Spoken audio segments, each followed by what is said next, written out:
Hello and welcome back to the Coach to Confidence podcast. We have a returning guest who's been on a few, and also the last episode, Taylor. I should probably not say she's a guest; she's now just a podcast host with me. And then we actually have a new guest, and our first guest since the kind of rebrand of the whole podcast, which is exciting. So I'll let her introduce herself. But Cath, tell us who you are and what you do. Hey, so thank you for having me. So I am Cath. I am a professional chef and nutrition coach. That is a good summary. That's a good way of so summing it all up. I feel like you do a lot. Um, I've got a few questions to go through, which is what we'll do first, and then we'll chat through general tips, advice, all of that. So, I obviously, again, and I'm Taylor as well, follow you, know what you do, you talk about your stories. But for those that either don't follow you or don't always, it doesn't come up on that page, or whatever, give us a rundown of kind of what got you into this role. So, but to be honest with you, it was quite like a natural progression. So I've always been massively involved in food, and I kind of joined that role on a whim. I basically was working in a pub one day, and the chef didn't turn in, and they asked me quickly if I wanted a crash course in how to cook pub food, and I spent the week then training under this very elderly gentleman, should we say. He was about 70, and I became so besotted with everything he was doing. It was the first time in my life that I'd really been excited about learning something. So I loved it. I went home and told my mum I was quitting college. She was not enthusiastic about that. I did then enroll in another college, so that was fine. And I got my chefing qualifications, obviously moved around a bit. The role I'm in now has kind of been a natural progression from then. So I did that. I did some work with the supermarkets. So we used to do product development for supermarkets. And then I had my children and realized that the hours I was pulling was just not going to cut it anymore. I went off on a tangent and did something ridiculously different and started my own business, but in nothing to do with food. And for want of a better word, hated my life. I loved the fact that I had the freedom from working for myself, but I just hated what I was doing. So I Yeah. ended up then, I had a couple of friends who are personal trainers, and they knew that I was a chef, and they said, Kath, do you fancy helping my clients? Like, a couple of them are struggling with nutrition. And then it snowballed very quickly. I did it for one person and then another. And then before you know it, I had all these people saying, Kath, can you help me? And then I kind of forged it as we went on. So I don't think I'd ever had a plan of this being the way it is, but I'm really grateful to those people who helped me in the early days. Yeah, I love that's really nice that. actually. Yeah, that is right. And it's kind of similar to Taylor. She didn't set out like her job role wasn't to become a coach. She's also just like, to be fair, I guess mine was a little bit more, even with me, it's kind of fallen into it. So yeah, it's nice when it's natural like that. That is really good. And I think, yeah, I mean, I had previously had I bought recipe books for clients. I tried to kind of bring some food ideas in because I'm very uncreative with food, but what you do is just such a different, well-rounded service compared to just a recipe book. So yeah, there really was a gap in the market, and it's cool that you've managed to I guess find that, which is cool. Yeah, I think it was quite straightforward for me. So when the personal trainer started asking me those, to do those things, that's exactly what I did. I went off and researched what's actually in the market, and the only thing I could see at the time was recipe books, and I was like, I feel like I could do this a little bit better. So I did. I just started, and then, like I said, we're still kind of making it up as we go along. As soon as something in the market changes, but I suppose that's the good thing about working for yourself. You can always kind of chop and change and make it better. Yeah. So Taylor, when you were one of my clients, did you ever use any of the recipe books I gave out? Probably not, no. That's what I mean. I feel like people don't utilize things like recipe books or just like giving people a recipe, whereas the service that you offer, like you said, there's so much more than that. So I've got hair in my eyes if I look like I'm blinking or like crying. I'm not crying. It's obviously a lovely emotive topic, but I've just got really annoying hair in my eye. But anyway, um, yeah, it's really it's. I think what you do is just such a different level of. There's so much more value than just a recipe book, 100%. So yeah, I love that. Run us through, I guess, because you've done something previously as well, and kind of on this journey as well. So run us through your health and fitness journey yourself.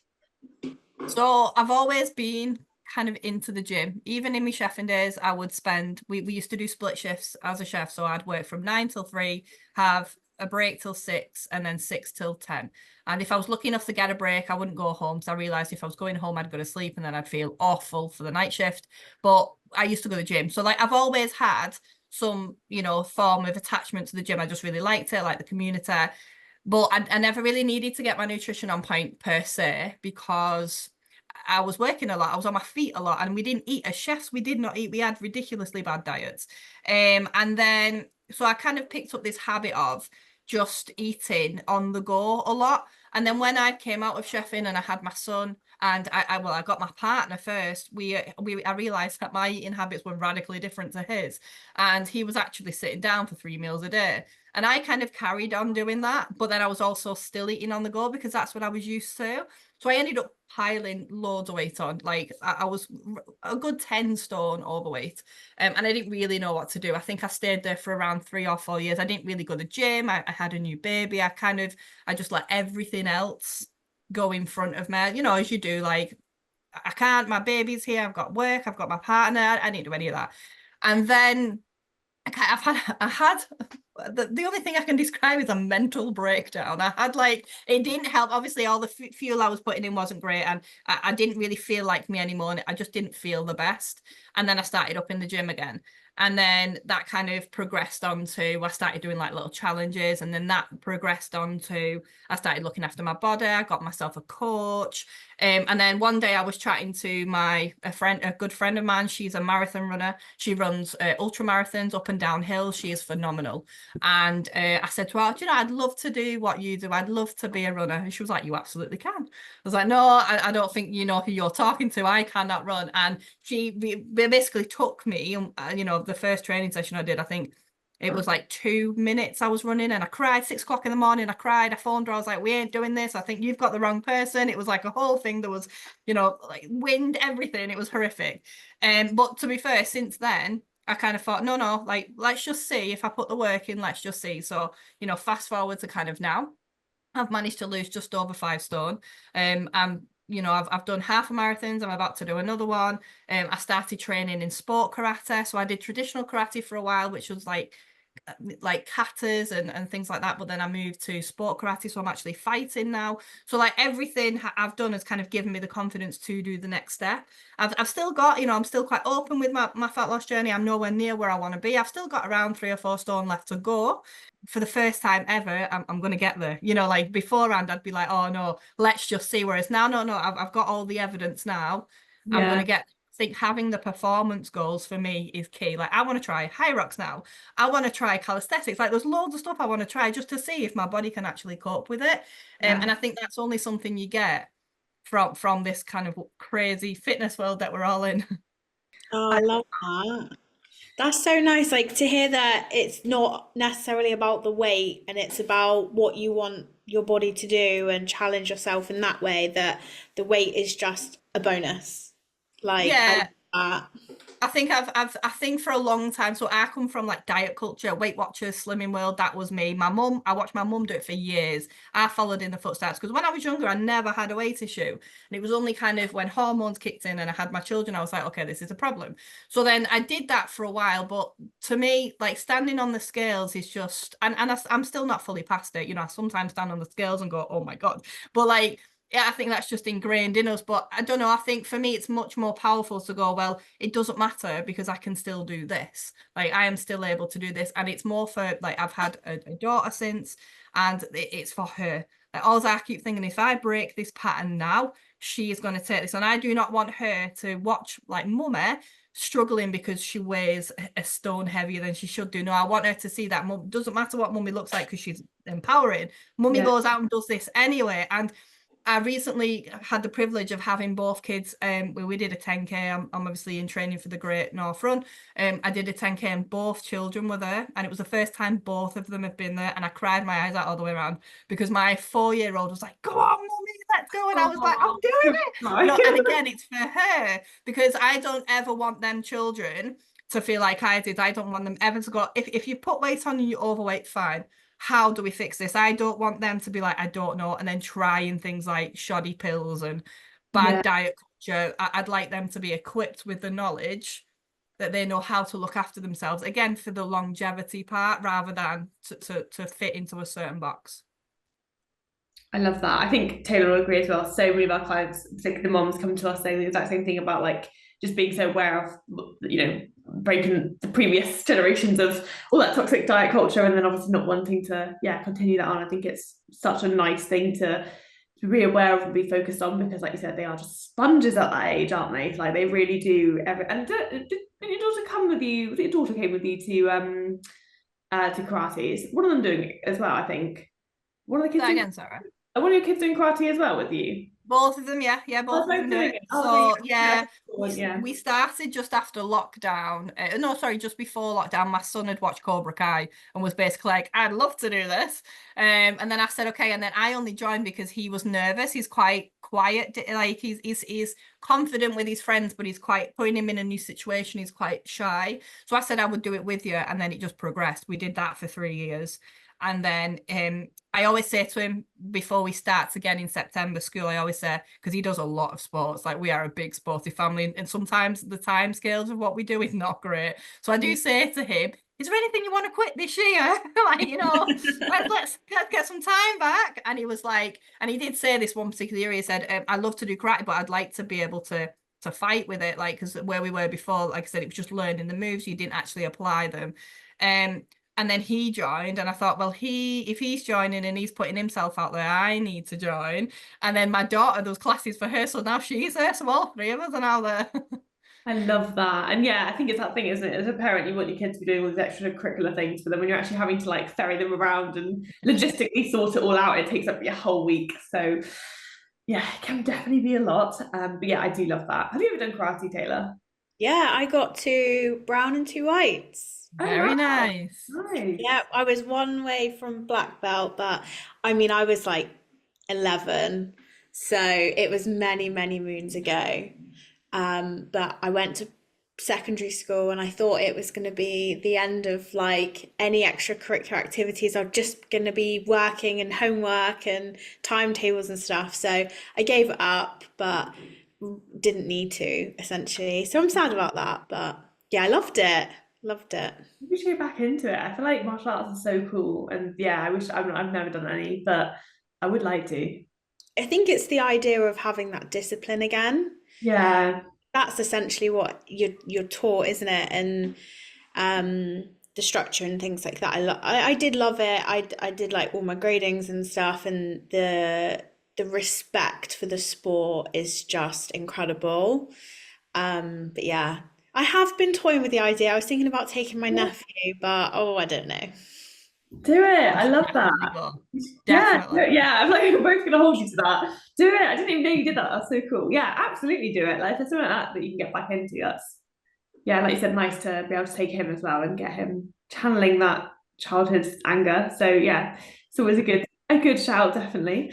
Oh, I love that. I now feel like I want to join martial arts. I've been inspired. I've been Googling like martial arts and Torquay. You have to come with us then. If I've got to go, you're going to come with us. Okay, yeah, I'll come. Actually, I did what did I do? I did some boxing for a little bit. That was fun. And a really tough workout, but I only really went because I fancied the instructor. So it wasn't really like it wasn't really a very valid reason to join something. But Cath, so if someone is either like an online coach that's listening to this, because I know we do get a few coaches listening, or if they are maybe even like one of our clients, tell us, for those again that we've said it's more the recipes, we said it's like you do more the recipe books, it's not just a recipe book, but what exactly do you offer, and what do you think the real value in that, I guess, is? So to be honest, I always struggle to answer this question, and I think it's because, like you said, I do so much, it's kind of hard to bundle it into a package. So the easiest way I can say is like, I'm a nutrition coach, you know, I'm a chef, we all know that's the background. I got a big fascination in nutrition and I moved into that area. I did it for my own body and I loved it. And for coaches in particular, I've been a business owner too. This isn't my first business. I've had another business, and I understand that actually running a business is quite tough. There's long hours. There's a lot you've got to do. You are everything. You're the accountant, the marketer, the salesperson. And if you was anything like me going into sales and marketing, I was well in over my head. Like I hadn't got a clue what I didn't know how to talk to people. It was just, so for me, I kind of go in as that bridge between helping, you know, your clients get the results they want to. And then it's not it's not to say that, you know, you guys can't do it yourselves, because you absolutely can. You have thriving businesses, but it's like a little help, if you like. So I go in, I take some pressure off you guys as coaches. I help your clients just have that additional support in terms of nutrition, because we know, you know, you come around to check-ins and clients are always, you know, there's some that struggle more than others with nutrition. Nutrition's the one that makes or breaks you for me, just because it's emotional, it's social, there's a lot that go into it. So I kind of take off some of that pressure for coaches. I help, they can then use that time elsewhere in the business if they want to. They have that additional support, because it's quite lonely. Having a business can be lonely. You are, you know, sole charge of all of these people, and it can be quite lonely. And then for your clients as well. So it's giving them that additional support. It's saying, right, okay, you have this other bit, you know, we have some food ideas and the recipes, and they're amazing. Trying to kind of almost debunk some of the stuff that they'll see and they're exposed to on social media, because there's a lot going around at the moment, always going around, and just saying it's okay to struggle, but here's how we go about it. And for me, helping other people, having that support that I would have wanted when I first started my journey in both business and kind of fat loss, for me is just what I love. And if I get to, I always think really lucky, because I just think I get to play around with food all day. Like it doesn't feel like a job. So if I still get to play with food and help make people's businesses and lives better, I am sold. I love that. That was a really good summary, because yeah, I think that does really encompass what you do. It's so much more, like we said, than just a recipe pack. And yeah, you solve so many problems, and yeah, you're great. Like, I'll just even message Cath, like, this client needs help with salad dressings, and Cath will just fire off those ideas, because she is the creative brain. Neither myself nor Taylor cook. I mean, Taylor cooks more than me, but I believe that her husband is actually the cooker in the relationship. I do not cook at all. I am a chuck stuff in the air fryer and hope for the best kind of girl. So it is really helpful having you, because like I can write a meal plan, you know, from the macro side of things, and like I know what's in what, and I know what calories are in everything, and that's great, but I'm not creative, and I'm fully aware that like half the things that I would give clients, people do not want to eat. So, or I might eat, but they may not want to eat. So like having you there is amazing for recipes and ideas. And I think that's a really unique thing as well. It's like you're actually in our community groups as well, and like, you know, answering questions, helping us as well, which takes a load of our sort of plate. And again, like, you know, you're the creative brains with the food side of things, so it's really helpful having that there, definitely. Because yeah, Taylor, you cook some of the recipes, haven't you? I think. Yeah, I've tried a couple, and a lot of my clients do actually. I tried one of Cath's recipes today, and it was amazing. And I'm like, right, tell me what it is, because I need to make it.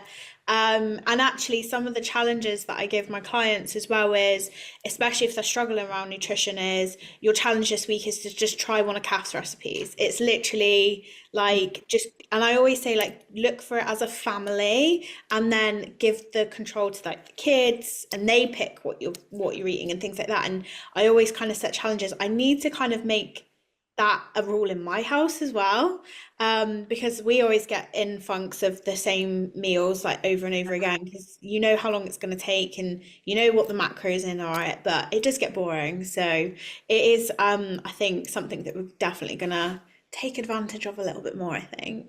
Yeah, no, it sounds good. Maybe I'll get Jake to do more cooking for me. I'm probably not going to sit here and commit to doing more cooking myself. That's probably just a lie. So maybe I'll tell him he needs to do more. But yeah, we've definitely used some as well, actually, and we have made some, and they are really good. And I think that's the thing as well. It's nice, like, because you're a busy mum, you also have a business. Like, you get that people don't need to be, or don't necessarily want to be slaving away for hours. So things like having, a lot of my clients really like the slow cooker recipes and stuff like that. They found really useful, and I think things that you can, obviously I like the air fryer ones, you know, the very low effort ones, like that's kind of my, like, I think there's something for everyone there, which is really nice. And yeah, I think when people say, I know before when I've said to people on, like, you know, consultation calls, like, oh, we've got, you know, an in-house chef and nutritionist, he offers this, people's like, oh yeah, that sounds great, but like, you know, I only have 20 minutes to cook a meal, or I only have, you know, I want something that I can put on. Like, I think they think it's going to be like a 30 ingredient recipe with like loads of fancy stuff that no one has in their house and costs £300 to buy all these stupid ingredients you use once. Like, I think people think it's that, and then obviously the reality is actually it is realistic food. It's high protein, it's family friendly stuff. It's, you know,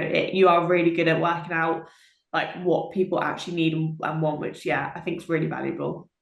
Yeah, I love what Taylor said about getting the kids involved, because for me, if you've got busy mums and dads, that's where we should be aiming. And again, people think different because of the things they've had in the past, perhaps recipe books. I mean, you see these massive chefs online and they're giving out recipe books. I remember I had one, and one of the ingredients was like pomegranate molasses. Now, I obviously know what that is, but I was like, Mum, do you know what this is? And she went, nope. And I was like, right, exactly. So, and then you've got to go and try and find it, and it's expensive. It's like £3 a bottle, and you're thinking, it's just not realistic. And that's the whole thing, like trying to how do we do it, how do we then include families, and that's exactly where all of my ethos comes from, because again, when I first started, I used to eat completely separate to my family, and it was time consuming. If you're a busy mum and you've got a job, and even if you've not got a job, you've still got responsibilities to that kid. Your school will text you 8 and 9 times a day to remind you about something. Like, your mental capacity just goes out the window.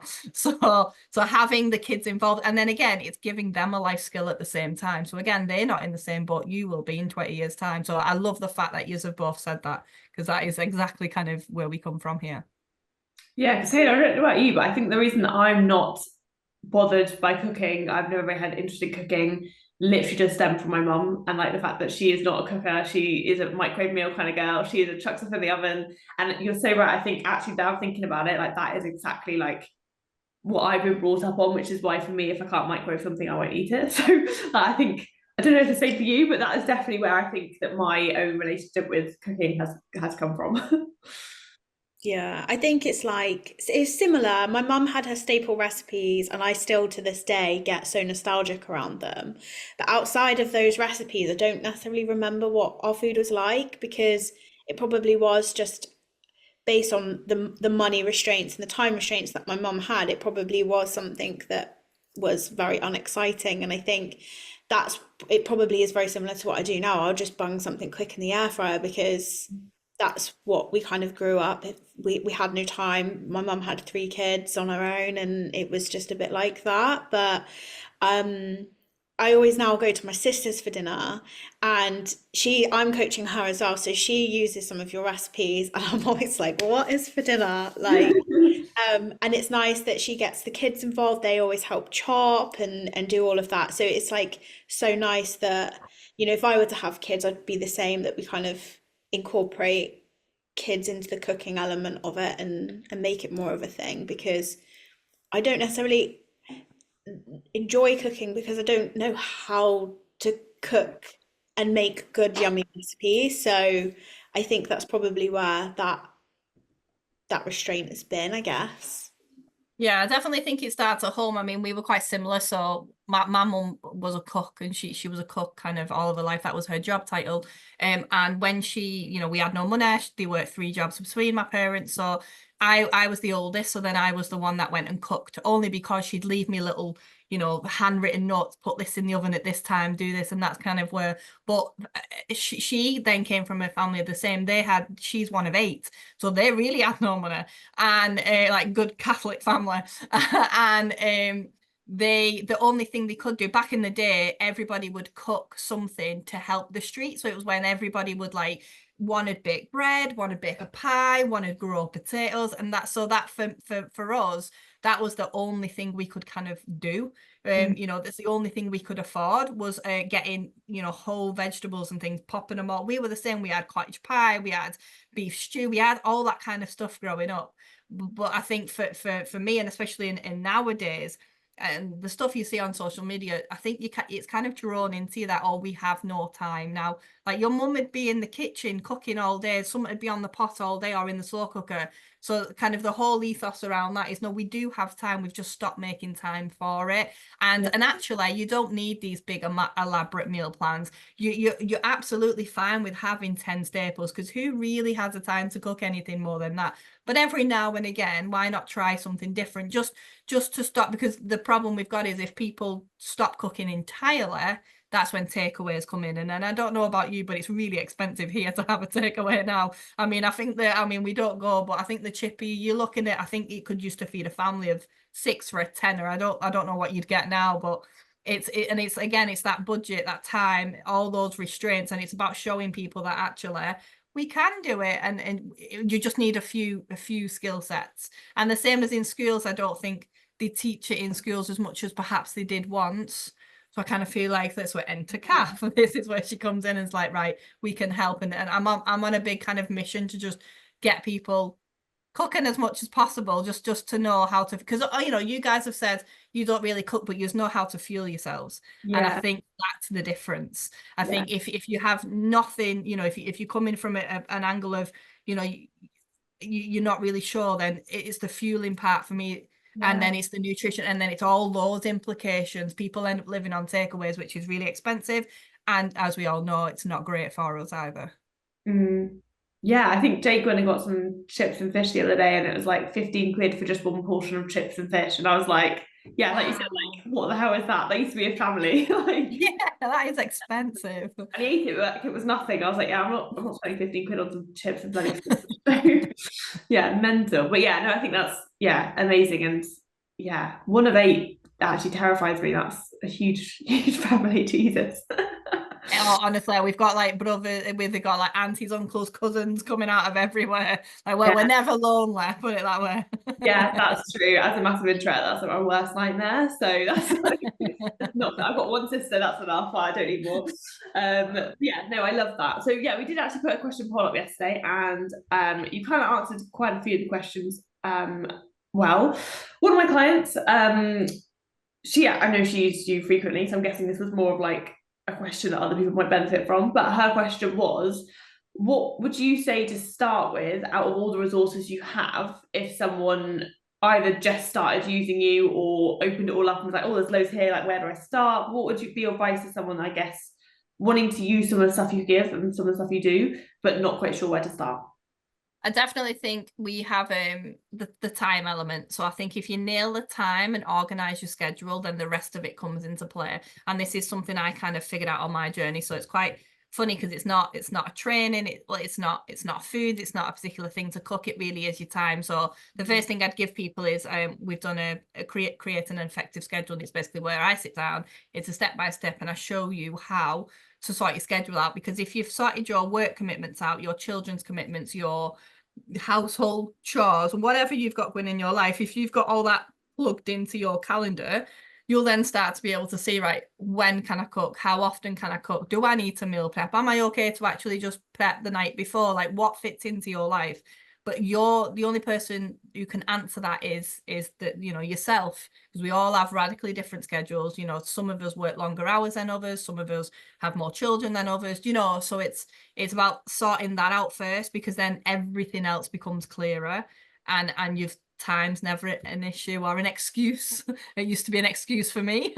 It's never, you know, never an issue again. Yeah, I love that, because we do tell clients obviously plug in things like the workouts and plug in obviously steps, but I think you're so right. I don't know what Taylor, but I've never once said plug in the time to make your food, but actually that is such a good point. Like, that is such a vital part of that whole process. So yeah, I love that actually. I always find that the clients that I've had who have said, I'm going to dedicate a Sunday afternoon to meal prepping, even the first half of the week, have more control over the rest of their week. And that's not because they've done the work, it's because they put the time in to do the work. So they've said that that's made a difference, and it ended up being one of our habits that we put in, that, you know, it's a non-negotiable, and that's what they wanted to dedicate their time for. And again, got the kids involved and helped them do it, and made it an activity that they could do together rather than separate. So it felt like it wasn't more of a time constraint because they were spending time together at the same time. I guess the success came from just dedicating and making the time to do it. I think when people first start, especially me, when I first started my fat loss journey, I always thought that I would have to like rob Peter to pay Paul. I was always going to have to take time from somewhere else. And I think, as you know, as busy people, that's something that we stress about the most. We think, oh my gosh, I'm not going to be able to get my workout in, or I'm not going to be able to get this project done at work because I've got to do this. So actually laying out and going, no, we can fit it all in. We can have it all, if you like. We just need to put boundaries on where it's going to be. So, you know, maybe not spend 8 hours meal prepping, maybe spend 3, you know, or 2 or 1, and I can give you ideas on how to do that. And it's just like because little things like, you know, by the time you're coming home from work or the kids are coming in from school, if you don't know how much time you have there to cook, or if you've not got something prepped, that's when it becomes hard. That's when the headaches come. That's when you're then saying to trainers, actually, I've not stuck to my nutrition. I've not managed to get my workouts in, and it's just because. And I feel like it really helps with the mental side of it as well. So like having it all laid out in your head, you're not then stressing constantly. You're not sure what your next meal is going to be, or you're not sure when you're going to get that workout in, because you know, actually, I don't need to worry anymore because my whole life's pretty much mapped out, and it takes 20 minutes every week to kind of play Jenga, or almost just rearrange some stuff, add in some new appointments, and kind of it just makes things. It's been probably the biggest driving factor for me.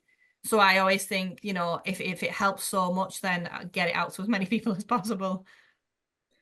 I'm going to take this advice and actually implement that, because that is something that like I said, I map out everything. Like I said, I've got back-to-back appointments in the morning. Like I map out everything. I don't normally map out time to eat or make food. Like those are just things that I know I've got good options downstairs. I've got things I can go and grab, so it's fine.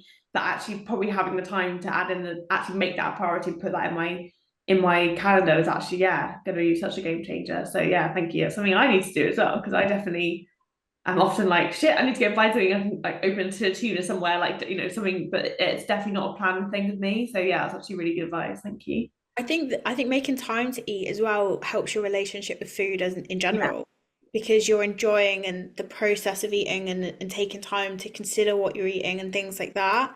So that's from a whole like an all-rounder kind of thing too, is make time to eat, but for the relationship that you have with food and the rest of it as well. Yeah, no, absolutely. And I think, that's something, again, I'm also very bad at multitasking when I eat. So I'm figuring out a habit I'm still working on. So Such a millennial thing, isn't it? To just fill our diaries with everything and feel guilty for the 10 minutes that we're not doing something, I know. and then just spiral from there, basically. Yeah, again, that's all. Yeah, like I said, definitely an ingrained habit. Because I do feel bad. I'm like, oh, I can't possibly take a 15-minute time to eat a meal. I can, like, I definitely can, but I'll probably spend 15 minutes stroking the dog, but I won't take 15 minutes to like sit and eat. Yeah, it's mad, isn't it? It's just like I said, the priorities and slightly skewed with it. Cool. I've got one final question. Are there any questions you want to ask, Taylor? I think you stole all mine. It's Yeah, fine. I was gonna say I should have probably got before the meeting, be like, what have we got? And then probably I was thinking that as I was asking, I probably literally asked all the big things, so that's fine. But yeah, the final question I have, Cath, is obviously you're making food all day, you're on your own fat loss journey, and I think it's just a question I wanted to ask. You're obviously making all these amazing recipes, filming them. What do you eat all the food? Do you give it to your kids? Like, what happens with all this food you make? Because I'm guessing you probably batch make a few at once, or like you do it that way. That was just me being nosy. How do you deal with this? Yeah, so I feel like I'm quite lucky because I've always got food around. So yeah, we do it. We kind of cook within a couple of days of each other. I still do my own meal prep every Sunday. You know, I get like snacks ready for myself and meals ready for myself. But I utilize the freezer a lot, and my family just eat whatever wherever I've got. So obviously, I'm on a specific food intake at the moment. You know, I track my food just like everybody else, and I'll just change the portions and the kids will eat with me. If it's something that I know particularly the kids really won't eat, I'm very fortunate that they go out to the grandparents once twice a week, so I'll kind of have it with my husband then. But yeah, like I always feel like I'm cheating a little bit because I have time. I know I have the time because I'm making it and showing off everybody else, but what you guys see is what I eat. Like all the recipes I give you is just what that's why I said like I feel like I'm an absolute fraud, because I'm just giving you stuff I really like to eat, and then people are like, oh, this is nice, and I'm like, it is.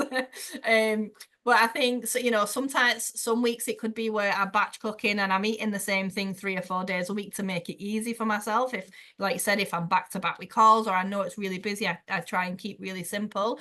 I think the biggest rule I do is that we're a family of 4, so I cook for 8 people always, and then we always have something in the freezer.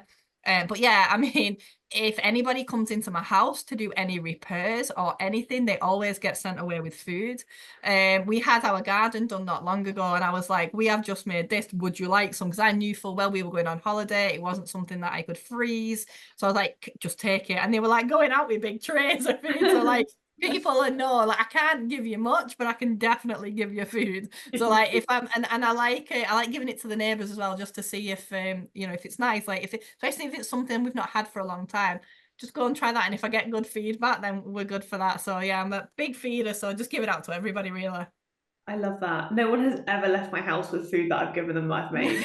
I don't think they ever will. So if you want food, don't come to my house. I probably have just a tin of tuna in the cupboard somewhere. So I love that. That is great. But yeah, I think probably just the last thing to like wrap up is both, I know myself and Taylor are very grateful for having you in the team. We're very grateful for being part of the business, very grateful for all the ideas, inspiration and effort you put in. I think like we've had a few people come in for the business for different things, and I think the effort you give is like really next to none. Like when someone's coming into your business, it's not their business. It's quite often that, you know, they're just not ever going to be as passionate as you are, which makes sense. But I think like the thing that really is different with you is like you generally feel like part of the business. You really, really care as much, if not as as much as we do. And I think that's like a really separate thing. So yeah, that is a really nice part of like having you in the team, definitely. Yeah, you can just tell that you want to help everyone and make it Yeah. easy for everyone. And I think that goes, you can see that in the work that you do in the reels and the videos that you make and things like that. Thank you. Honestly, I'm really, really grateful to see you guys and you know, all my other clients as well, because like I said, I do feel like I get the easy side because this is what I love to do, and to have the opportunity to do this for a living, for me, it's still really surreal. So, you know, this is everything I could have wanted. And I get to change people's lives and help people for the better. So I think, yeah, for me, it's just, I'm still very humble that I get to do it, and I just love it. And if I can continue doing this for the rest of my life, I am sold. So thank you very much. Yeah, you're not going anywhere. We need to keep you pleased. So yeah, I don't want to go and find another chef. So please hang around. Fabulous. So yeah, obviously, if anyone listening doesn't already, they can follow myself and Taylor at Taylor_coach on Instagram, or at live_coach on Instagram. Cath, where can people find you? Where is the best place to kind of contact or find you? Instagram's probably the best one for me. So I am at the Online Coaches Chef. Nice and simple. So yeah, and if you already know our pages, obviously she's tagged, so you'll find us all. Thank you so much for listening, and yeah, please go. Cath is very friendly, and so Taylor and I. So any questions for any of us, please go and reach out. We're all happy to help in the DMs. And yeah, if you are an online coach looking at working with Cath, then you know we cannot recommend her enough, and she hasn't paid us to say that. So do take the genuine kind words, because she's great. So thank you for your time today as well, Cath, and yeah, thank you as well, Taylor.